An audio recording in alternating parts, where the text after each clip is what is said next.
ہم فقیری یا درویشی کے لیے کوشش تو کرتے ہیں مگر کامیاب نہیں ہوتے۔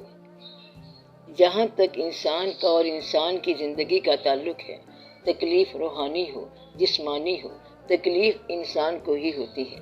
اگر کسی کی نماز قضا ہو جائے، کافی عرصے سے نماز قائم ہو اور اچانک کچھ عرصے بعد نماز قضا ہو جاتی ہے یا فوت ہو جاتی ہے تو وہ انسان بڑی تکلیف میں ہوتا ہے۔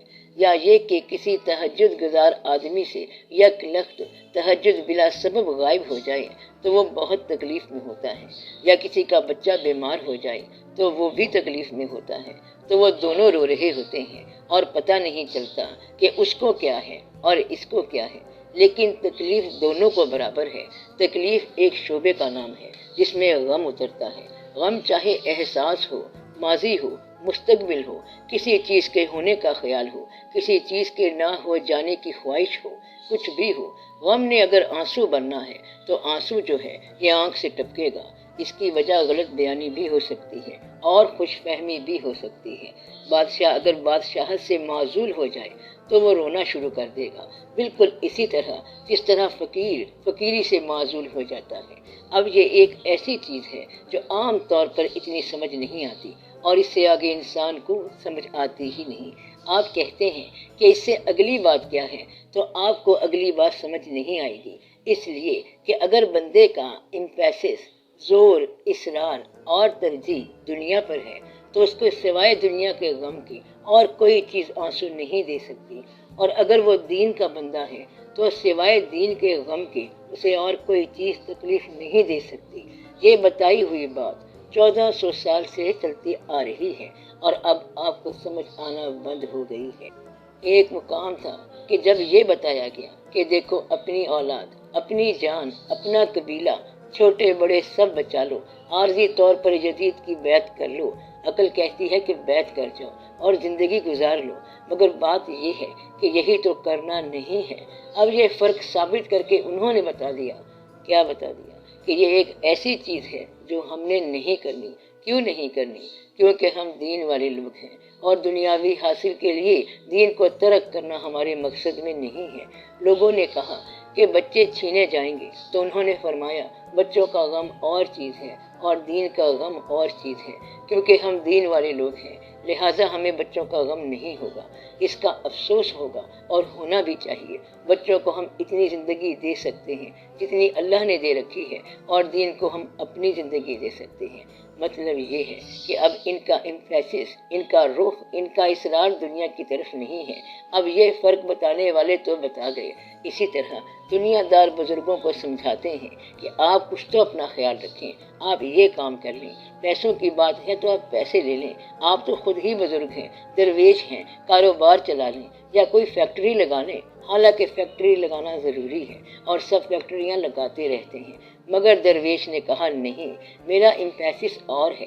جب تک آپ لوگ اپنا امپیسس دریافت نہ کرو، مقصد دریافت نہ کرو، آپ کو دین کا غم نہیں ہوگا۔ جب تک مقصد دریافت نہ کرو آپ کو دنیا کا غم نہیں ہوگا، آپ کو کچھ نہیں ہوگا اور کوئی فقیری نہیں ملنی، کیونکہ اس طرح گاڑی آگے نہیں چل سکتی۔ اللہ تعالیٰ آپ کو دین کی سمجھ دے گا اور جب آپ دیکھیں گے کہ اللہ تعالیٰ ہمارے قریب آ گیا ہے تو پھر آپ کہیں گے کہ ذرا پروموشن تو کرا دیں۔ پروموشن والا رستہ تو پھر ختم ہو گیا۔ یہ پروموشن والا رستہ تو پروموشن والے سے پوچھو کہ کیسے پروموشن مل سکتی ہے۔ پروموشن والا صرف پروموشن سے خوش ہوگا کہ پروموشن کیسے ملتی ہے۔ اسے لوگ کہتے ہیں کہ اس طرح کرو تو پروموشن ملتی ہے، ایک کالا بکرا نیاز دو اور دفتر کے بڑے افسروں کو بلا لو تو ہم ان کو آپ کی سفارش کر دیتے ہیں۔ تو ایک یہ طریقہ ہے۔ ایک شخص کہتا ہے کہ میں بادشاہ بننا چاہتا ہوں، تو اگر وہ بادشاہ بننا چاہتا ہے تو پھر الیکشن کی تیاری کر لے، کیونکہ اس بات کا شعبہ اور ہے، واقعات اور ہیں۔ تو ہر مقام دوسرے مقام میں ہے اور دوسرا تیسرے مقام میں ہے۔ آپ لوگ جس چیز کا شکار ہو اس چیز کا نام کنفیوژن ہے۔ کنفیوژن کا مطلب یہ ہے کہ آپ لوگ دین کی کتابوں میں دنیا کی کتابیں رکھتے ہو کہ یہ کتاب نمبر 4 ہے اور یہ تسکین وجود کے لیے ہے اور لذت بے حیائی کے لیے ہے، اور ساتھ ہی دین کی کتابیں کھول کر رکھی ہوئی ہیں۔ تو کتاب کو کتاب کے ساتھ نہ ملاؤ جب تک کہ آپ کا مزاج نہ ملے، اور آپ لوگ مزاج کے ساتھ بد مزاجی، بد مزاجی کے ساتھ کم مزاجی اور کم مزاجی کے ساتھ تلخ مزاجی رکھتے ہیں، یعنی کہ آپ ایک مزاج میں دوسرا مزاج ڈالتے ہیں۔ اگر ایک انسان حج کرنے جائے تو اس کو مبارک ہو کہ وہ حج کر کے آیا ہے اور وہاں سے جا کر VCR لے آئے اور پھر دنیا جہان کی بے حیائی کی فلمیں لے کر آئے، تو پھر اس نے حج کیا تو کون سا کیا یا کیا کیا؟ بلکہ اس کو تو بہت سخت عذاب ملے گا۔ عذاب کیوں ملے گا؟ اس لیے کہ اس نے نیک سفر کے اندر بدی کی، تو ایسے لوگوں کی وجہ سے ساری قوم پریشان ہے۔ اس لیے درویشی جو ہے وہ شہروں میں نہیں چلتی۔ شہر والے مرید جو ہوتے ہیں وہ پیروں کو الٹا ٹانگ دیتے ہیں۔ مثلاً پیر صاحب کو کوئی چیز پیش کر دی، کیا پیش کر دیا؟ کوئی ایسی چیز جس کا مدعا صرف دنیا ہو، اور کیا چیز مانگتے ہیں؟ یعنی کوئی ایسی چیز مانگتے ہیں جس کا مدعا صرف دنیا ہو۔ وہ پیر صاحب کو بڑے ٹی وی پیش کرتے ہیں، VCR پیش کرتے ہیں، تو VCR اور ٹی وی کی پیشکش اور چیز ہے اور مسلح پیش کرنا اور ہے، دونوں میں فرق ہے، اور یہاں آ کر کمپلیکیشنز پیدا ہوتی ہیں۔ تو آج کا انسان جو ہے اور مسلمان خاص طور پر جو پیر آشنا بھی ہو اور چاہتا ہو کہ وہ فقر آشنا بھی بنے، تو فقر آشنا وہ اس لیے نہیں بنتا کہ اس کے مزاج میں رجوع الی الدنیا موجود ہوتا ہے، اور اس کو اگر وہ بیلنس کر جائے تو پھر یہ بڑی بات ہے۔ اگر آپ یہ حوصلہ کر لیں کہ آپ نے دین کی طرف رجوع کرنا ہے، تو پھر یہ نہ کہنا کہ باپ ہونے کی حیثیت سے میرا فرض یہ ہے کہ اولاد کی تربیت کروں، بھائی ہونے کی حیثیت سے میرا یہ فرض ہے، سماج کے اندر میرا یہ فرض ہے، اسلامی حکومت کا قیام کریں گے، لیکن اسلامی حکومت بنتی نہیں ہے۔ کیا اللہ تعالیٰ پاکستان میں رہتا ہے؟ اللہ تعالیٰ ہندوستان میں بھی رہ سکتا ہے، بلکہ اللہ تعالیٰ جہاں چاہے مرضی رہ سکتا ہے۔ تو اللہ کا فقیر جو ہے اس کا سیاست سے کوئی تعلق نہیں ہے، نظام سے کوئی تعلق نہیں ہے، بلکہ اس کے لیے آپ کا بنایا ہوا جو نظام شریعت اور دین ہے وہ اس سے بھی علیحدہ ہے، الگ ہے، بس وہ اللہ کی محبت میں چلا جا رہا ہے۔ باقی لوگ کہتے ہیں کہ محلے کے سارے مسلمان جو ہیں آج شام ان کا جلسہ ہوگا اور یہ بڑا نیکی کا کام ہے، اسلامی کام کیا جائے گا، اور وہ اس طرح کے اسلامی کام کرتے رہیں گے۔ محبت والے کا ایسے اسلام کے ساتھ کوئی تعلق نہیں ہے، اس کا اپنے ساتھ تعلق ہے اور اللہ کے ساتھ تعلق ہے۔ اس لیے فقیری جو ہے وہ مسلمانوں کے ظاہری اعمال سے مر جاتی ہے۔ ظاہری اعمال یہ ہیں کہ اجتماع بناؤ، یہ ضروری ہے، شریعت میں یہ ضروری ہے کہ اجتماع بناؤ اور سارے محلے کے واقعات ڈسکس ہوں، آپ کے گھر ڈسکس ہوں کہ آپ کے گھر میں کیا ہو رہا ہے، کیا آپ کے گھر میں تکلیف ہے، آپ کس کو ووٹ دیں گے، آپ کی جماعت کون سی ہے، آپ کے شہر میں کیا ہو رہا ہے۔ تو آپ کے ہاں اس طرح کے واقعات ہوتے ہیں، یہ سارے واقعات ہو رہے ہیں، یہ سارے مل کر انقلاب لائیں گے، پھر یہ جا کر تقریر کریں گے، پھر یہ اسلامی تقریر کریں گے، کیونکہ یہ آپ کی دینی جماعتیں ہیں۔ تو فقیری کے لیے یہ ضروری ہے کہ یہ طے ہو جائے کہ اس نے فقیری کرنی ہے، اور اگر فقیری نہیں کرنی اور دنیا کرنی ہے تو یہ دنیا وہی ہے کہ اپنی دنیا کو دین کے تابع کر کے زکوٰۃ مانگنے سے پہلے ادا کر دو، اور ایسے واقعات کرتے جاؤ، الحمدللہ پڑھتے جاؤ اور فی سبیل اللہ چلتے جاؤ۔ جب تک کوئی شعبہ باریکی سے نہیں دیکھیں گے اس کا راز سمجھ نہیں آئے گا۔ راز جو ہے یہ غیر کو نہیں بتایا جاتا۔ دنیا کی محبت جو ہے یہ فقیری میں ضرر ہے اور شریعت میں جائز ہے، اور بالکل جائز ہے اور بہت ضروری ہے، کیونکہ پیسے ہوں گے تو حج کریں گے، اور فقیر کہتا ہے کہ اگر حج نہیں کریں گے تو بھی حج ہو گیا، کیونکہ حج کرنے سے نہیں ہوگا بلکہ حج نیت سے ہوتا ہے، حج محبت سے ہوتا ہے۔ اللہ جہاں مل جائے حج ہے۔ فارمولے والا کہتا ہے کہ اللہ یہاں کیسے مل سکتا ہے، وہ اپنے گھر کے علاوہ کبھی نہیں ملتا ہے، تیرے گھر میں بھی نہیں ملے گا۔ بات سمجھنے کے لیے ایک مزاج چاہیے، اور اس مزاج میں چلتے چلتے ایک بات آتی ہے، اور پھر اس بات کے پیچھے آپ چلتے جائیں تو یہ ایسے ہے کہ جو کچھ حاصل کیا اب اس سارے حاصل کو ایک نئے کام میں لگا دیں۔ جس طرح آپ نے زندگی میں یہ سارا وجود جو بنایا ہے، 60 سال میں جو بنایا ہے، صحت بیماری ملا کر جو بھی وجود بنا ہے، جسم کا جو بھی مکان بنا ہے، یہ جو آپ کی زندگی ہے، یعنی 60 سال کی زندگی جو ہے اب جا کے یہ موت کے قابل بنی ہے۔ اس طرح آپ کی ساری زندگی فقیری کے کب قابل ہوگی؟ جب ساری زندگی دے دو۔ جیسے ساری زندگی دے کر آپ کو موت ملتی ہے، اسی طرح ساری دنیا دے کر فقیری مل سکتی ہے۔ یہ ایک امپورٹنٹ اہم چیز ہے اور اس پر آپ چل نہیں سکتے۔ اب آپ کا فیصلہ آپ کے پاس ہے کہ آپ نے کیا کرنا ہے۔ بس جو کرنا ہے آپ کو ہول ٹائم کرنا ہوگا۔ یہ نہ کہنا کہ اللہ نے ہول ٹائم کیا کرنا ہے، لیکن جو حکم ہو گیا ہے وہ ہو گیا ہے۔ بس یہ جو لوگ کہتے ہیں کہ اللہ سب کچھ دیتا ہے، فقیری نہیں دیتا، تو کیا اس کے پاس فقیری ختم ہو گئی ہے؟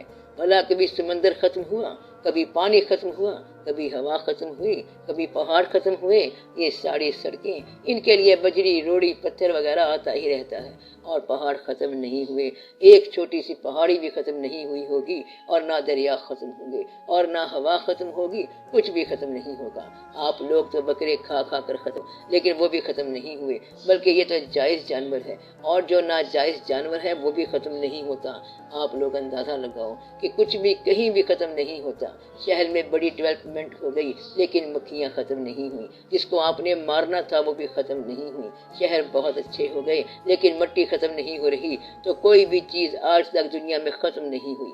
علم کے باوجود جہالت آج تک ختم نہیں ہوئی، پیغمبر کے باوجود کافر ختم نہیں ہوئے۔ جس شہر میں آپ چلے جائیں ہر شے اویلیبل ہے، تو فقیری اللہ نے کیسے ختم کر دینی ہے؟ فقیری اس کے پاس بے شمار ہے، بات صرف یہ ہے کہ فیصلہ آپ نے کرنا ہے۔ اگر آپ نے ابھی تک فیصلہ نہیں کیا ہے تو ضروری ہے کہ آپ اپنا فیصلہ کر لو۔ پھر کہتے ہیں کہ فقیری کا فارمولہ کیا ہے؟ بھلا شوق کا کیا فارمولہ ہوتا ہے؟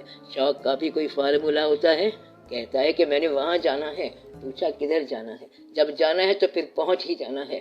ہم نے آج تک یہ دیکھا ہے کہ آنکھوں سے محروم بھی اپنے گھر پہنچ گیا، اور جہاں کہیں اس نے پہنچنا تھا پہنچ گیا، جبکہ وہ آنکھوں سے محروم ہے۔ ایک شخص معذور ہے، لیکن وہ بھی پہنچ گیا۔ ووٹ کے لیے جب لوگ آتے ہیں تو معذور انسان بھی ووٹ ڈالنے امیدوار کی گاڑی پر بیٹھ کر پہنچ جاتا ہے۔ تو جو کرنا چاہے انسان کر جاتا ہے، بندہ جو کرنا چاہے کر سکتا ہے اور کر لیتا ہے۔ آپ اپنے گاؤں سے پیدل آ کر شہر میں اپنا گھر بنا لیتے ہیں۔ اگر کوئی شخص یہ کہے کہ میں اللہ کی طرف جانا چاہتا ہوں تو اللہ کیوں نہیں ملے گا؟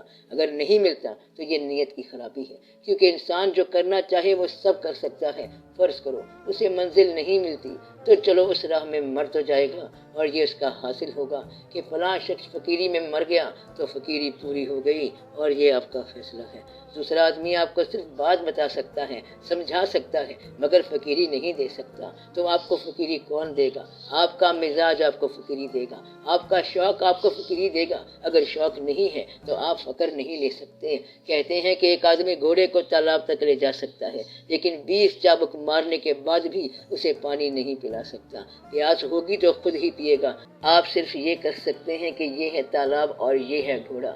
آپ کو پیاس لگے تو پانی پی لو، نہیں تو گھوڑے کو کوئی پانی نہیں پلا سکتا۔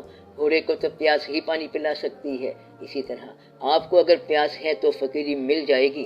ہم نے آپ کو بتایا تھا کہ یہ نہیں ہو سکتا کہ محبوب کے لیے اخباروں میں اشتہار دو کہ مجھے فلاں آدمی سے محبت کرنی ہے، تو وہ محبت کوئی نہیں ہو سکتی۔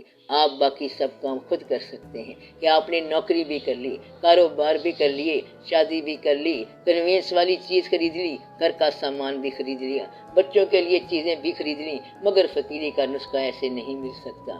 تو وہ اندر کی کہانی ہے کہ یہ کیا چیز ہے۔ کہتے ہیں کہ جو آدمی استطاعت نہ رکھتا ہو اس کو کوئی بھی چیز نہیں دی جاتی، اور استحقاق والا کبھی محروم نہیں ہوگا۔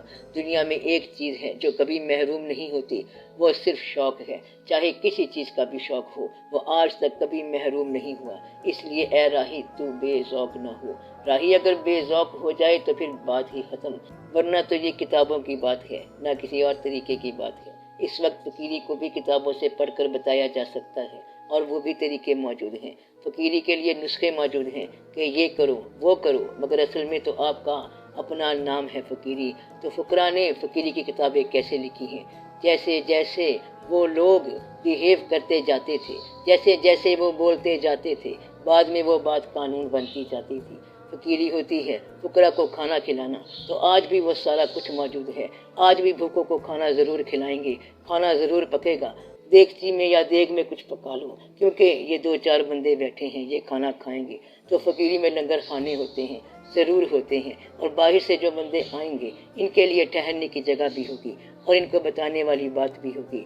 شب بیداری کا سما بھی ہوگا۔ اس لیے آپ لوگ دعا کریں کہ آپ کو شوق پیدا ہو جائے۔ کچھ لوگوں کو تو فقیری ہرگز نہیں ملتی، اور کچھ کو بڑی آسانی سے مل جاتی ہے۔ یہ نصیب کی بات ہے، شوق کی بات ہے، کرم کی بات ہے، اور فضل کی بات ہے۔ علم تلاش سے مل سکتا ہے، مگر شوق تلاش سے نہیں ملتا۔ شوق کو آپ نے خود ہی تلاش کرنا ہے، دریافت کرنا ہے۔ اگر آپ کو شوق ہے تو پھر اس کی تکمیل کے لیے آدمی کو فقیری کا ادراک ہوتا ہے۔ دنیا اور فقیری کے شعبے ہی الگ ہیں۔ جو شخص کہتا ہے کہ میں پہلے دنیا کے کام کروں گا اور ناممکن کام بھی کروں گا اور فقیری کا شوق بھی کروں گا، تو فقیری کوئی اتنی فالتو بات نہیں ہے کہ وہ بعد میں ہوگی۔ فقیری پریفرنس ترجیح کا نام ہے، اور آپ پریفرنس ترجیح کس کو دے رہے ہیں؟ مثلاً شوق والا کہتا ہے کہ مجھے فلاں انسان سے محبت ہے، وہ کہتا ہے کہ چھوڑو اسے اور آپ اس طرح کرو کہ 22ویں گریڈ کی ایک اعلیٰ نوکری لے لو اور اس آدمی کے پاس جانا بند کرو، اسے چھوڑ دو۔ تو شوق والا کہتا ہے کہ گریڈ کدھر اور میں کدھر، اسے اگر کہے کہ بادشاہت لے لو مگر وہ تخت چھوڑتا ہے لیکن وہ محبت نہیں چھوڑتا، یہ اس کا حال ہے۔